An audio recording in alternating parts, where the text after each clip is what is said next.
On September 1st, 533 AD, Flavius Belisarius stood on a transport ship, watching the North African coast approach. The 28-year-old Byzantine general commanded exactly 15,000 men to reconquer the Vandal Kingdom that had ruled Rome's richest provinces for 94 years. The mission was insane, one untested general against a warrior kingdom that had crushed every Roman reconquest attempt for a century. But what happened in the next 4 months rewrote history. If you're still watching at 8 agoes, you'll see how this tiny army reconquered half the Roman Empire through pure tactical genius. This isn't just another battle story. This is about the strategy that resurrected a dead empire. Hit subscribe now, because what I show you at 13 EU will blow your mind. Picture this. You're on that deck. Mediterranean salt spray burns your face. Your 60-pound armor feels like carrying a person on your back. Intelligence reports are terrifying. The Vandal Kingdom controls North Africa's entire coastline, 1,000 miles of fortified harbors. King Gelimer commands elite cavalry that destroyed Rome's last invasion in 468 AD, drowning 100,000 men. But here's what chronicles don't tell you. At 28, Belisarius was untested in independent command. His left shoulder still carried a Persian arrow scar from Dara that throbbed in sea air. Remember this injury. It matters at 11:30. Facing him stood King Gelimer, who'd overthrown his cousin months before. A ruthless commander whose cavalry had never lost on African soil. Back in Constantinople, court rivals waited like vultures. John the Cappadocian called this Justinian's folly. One defeat meant execution. This wasn't just a campaign. It was Belisarius's final gamble and Rome's last chance at restoration. Here's where it gets crazy. Belisarius contracted dysentery during the 3-month voyage. Officers whispered that fever compromised his judgment. Hold on, because it gets worse. Belisarius needed to land 15,000 troops on a hostile coastline. The Vandals had 94 years to fortify every harbor. Gelimer commanded 5,000 elite noble cavalry, the finest horsemen in the Mediterranean. 6,000 Vandal infantry, equipped with Roman weapons. 5,000 Moorish auxiliaries, desert fighters. Plus garrison troops in every coastal city. If you're still watching, you're about to see the death trap. Gelimer studied Roman tactics for months. The trap was brilliant. First, the fortified coast. Every major harbor bristled with troops and ballistae. Second, mobile response. Elite cavalry positioned to respond within hours. Third, the kill zone. Catch Romans during vulnerable landing. Destroy them in surf. At dawn, September 1st, Vandal scouts spotted the Byzantine fleet. Standard doctrine demanded landing at a fortified harbor for safe supply. Then Belisarius gave an order that made everyone think he'd lost his mind. Inside the flagship's cabin, panic reigned. 12 officers crowded around charts. The humidity made breathing difficult. Belisarius sat rigid despite churning stomach, fever-bright eyes fixed on coastline. They had 48 hours to land before autumn storms trapped them. Solomon spoke first. "General, we must take Carthage's harbor. We cannot supply from open beach." Others nodded. Even aggressive officers stayed silent. Then Belisarius traced his finger to Caput Vada. "We land here. Undefended beach, 130 miles from Carthage." The room exploded. "We'll be stranded!" Here's where it gets crazy. Belisarius slammed his fist. Everyone froze. "Gelimer expects us at fortified harbors. Everyone is a trap. We land where he can't, then march on Carthage before he repositions." The plan was insane. Land on open beach, march 130 miles through hostile territory, attack the capital before enemy concentration. Like landing at an abandoned beach, running a marathon through enemy country, then storming their capital. Remember his shoulder injury? It shaped his philosophy. Endure short pain for long victory. Strike before weakness matters. Only 35% of viewers reach this part. Hit that like button. What happened next broke warfare rules. Belisarius landed at Caput Vada September 4th, unopposed. Then ordered immediate advance. 130 miles in 9 days through heat reaching 105°F. Military historians still can't explain this. Men carrying 60 pounds, exhausted from 3 months at sea, marching 15 miles daily through African summer. The suffering was biblical. Throats closed from dust. Armor cut flesh raw. Heat caused hallucinations. Every few miles claimed soldiers. 50 men fell to heat stroke in 3 days. The Thracian cohort lost 80 men before halfway. Belisarius allowed only brief halts. His dysentery doubled him over hourly, but he refused to slow. Speed is our only armor. Then something impossible happened. At mile 60, a Thracian started singing an old Roman marching song, one voice, then another. Soon the entire column moved to that rhythm. These half-dead men became the Roman legion reborn. When wagons broke, Belisarius pushed them himself. Rome doesn't abandon her own. Comment: never surrender. By September 13th, they'd covered impossible ground. Destroyed but exactly where needed, 10 miles from Carthage. Meanwhile, Gelimer made the fatal mistake. Overconfident, he divided his army into 3 separated forces. Catastrophic tactical violation. The Vandal disaster, Gelimer's 6,000 cavalry, was 50 miles inland. Brother Amatus commanded 2,000 at Carthage, many on leave. Brother Gibamund led 3,000 troops 30 miles west. Response time was 8+ hours between forces. Some officers sent armor for cleaning. Amatas ordered celebration wine. Here's what they missed. Scouts reported Byzantines were fortifying Caput Vada beachhead, 130 miles away. Romans won't move for weeks, reports said. Every calculation was wrong. Every assumption fatal. By September 13th at 3 p.m., Byzantine scouts returned. Amatas isolated with 2,000 men. Gelimer 50 miles away, road to capital open.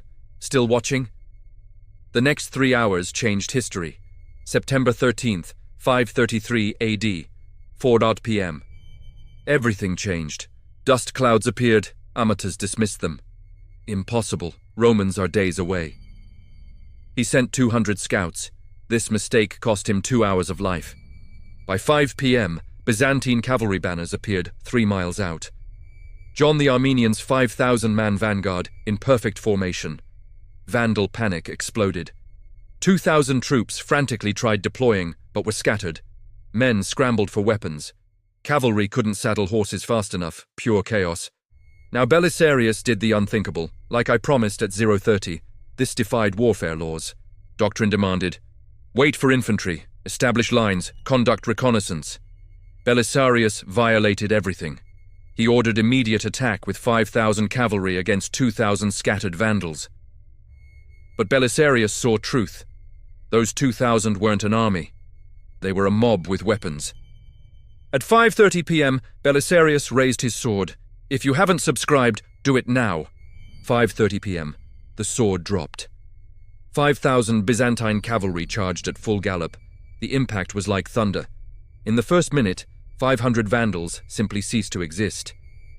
But that wasn't the shock. They didn't stop. The charge covered 2 miles in under 10 minutes. 5,000 horsemen, like an avalanche. Their cry, "Nobiscum Deus," drowned out Vandal commands. Survivors described it as steel and death incarnate. At 5:42 p.m., the impossible. The Vandal center collapsed. Not retreated, collapsed, like a building losing its foundation. At 5:50 p.m., Prince Amatas charged with his 300-man royal bodyguard. John the Armenian's archers cut him down. Gelimer's brother died in dust. When soldiers saw their prince dead, the royal standard captured, the entire formation disintegrated. The army that held Africa for 94 years was running. What followed wasn't battle. It was massacre. Pay attention. These numbers are shocking. The pursuit lasted until nightfall. Byzantine cavalry hunted fleeing Vandals for 8 miles. By 8 p.m., scribes counted the dead. Over 1,000 Vandal warriors killed, more than half of Amatus's force annihilated in 3 hours. Bodies littered the Ad Decimum Pass for miles. Byzantine casualties, less than 200 from 15,000. Exchange rate, 5-1, despite attacking. Comment below if you believe these numbers. Procopius recorded them, but they captured more. 300 pounds of gold, 8,000 horses, 3 months of grain. The royal dragon standard itself. Most importantly, Carthage lay defenseless. News reached Gelimer at 11 p.m. Exhausted riders galloped in screaming catastrophe. Gelimer went white. Impossible! They threw down Amatus's blood-soaked cloak. The psychological shockwave paralyzed the kingdom. Gelimer's main force froze. Carthage debated surrender. Moorish auxiliaries deserted. Governors offered to defect. Church bells rang. Orthodox Christians who'd suffered 94 years under Vandal rule wept as Byzantine cavalry entered Carthage unopposed September 15th. Strategic momentum shifted entirely. The dominoes fell fast, over 4 months. Carthage fell without siege, September 15th, 533. Battle of Tricamarum destroyed Gelimer's army, December 15th, 533. Gelimer surrendered, March 534, brought in golden chains. Vandal Kingdom collapsed, 94 years erased in 120 days. But here's what's mind-blowing. The Belisarian system became Byzantine warfare template for 400 years. Narses at Tagane used these tactics against Goths. Heraclius at Nineveh employed similar penetration against Persia. Modern strategist Liddell Hart praised Belisarius's indirect approach. This 3-hour battle influenced military thinking for a millennium. Still taught at West Point, Sandhurst, and St. Cyr today, Belisarius, he reconquered half Rome's lost empire. Then Justinian's paranoia destroyed him, repeatedly recalled, stripped of honors. He died in 565 AD at 60, nearly blind, living modestly. The man who restored Rome's glory, treated with suspicion. Gelimer? Paraded through Constantinople, then granted an estate. His kingdom vanished. His people absorbed. His legacy, a warning. Now here's the mind-blowing part. Justinian originally promised 25,000 soldiers. Budget cuts reduced it 40%. Belisarius reconquered half the Western Empire with a slashed army. A decimum proved superior tactics overcome defensive advantage. But darker truth, even perfect victories can't guarantee permanence. Within 140 years, Arabs conquered these provinces from Byzantines. So what does this mean? On September 13th, 533 AD, 15,000 Byzantine soldiers faced strategic impossibility.